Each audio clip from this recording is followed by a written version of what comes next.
On this video, we'll be able to observe the cell migration process in fibroblast.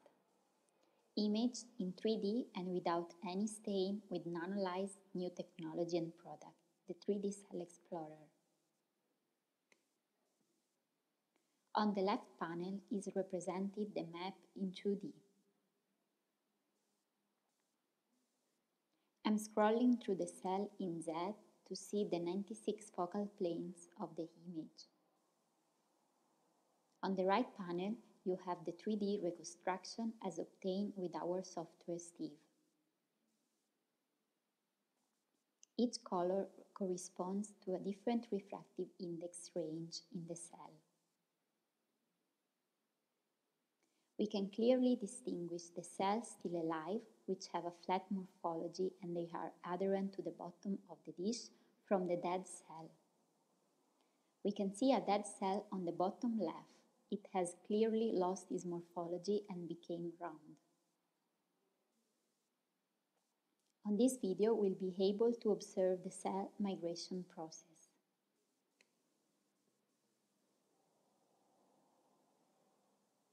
Cell migration is important for the development and maintenance of multicellular organisms. It plays an essential role in tissue formation during embryonic development, in wound repair, and immunoresponses. All these processes require the orchestrated migration of cells towards specific location. Among others, a dysregulation of cell movement can cause development defects, chronic inflammation, cancer invasion, and metastasis. Migration mechanisms are driven by cytoskeleton, leading to changes in the cell shape.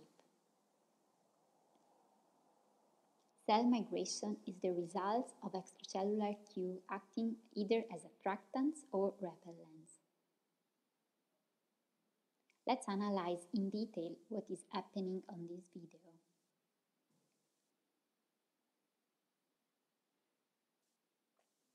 On the top, on the right panel, is shown a fibroblastic reticular cell which is progressively moving towards the dead cell on the center of the panel.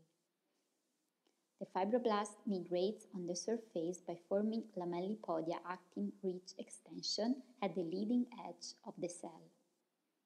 Once the spatial polarity is established, the membrane forms protrusion in the direction of the cell movement.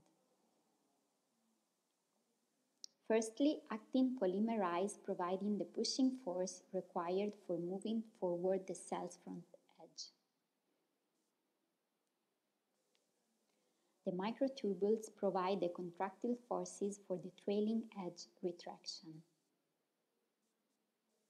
The newly formed protrusions are subsequently stabilized through firm adhesion to the bottom of the dish.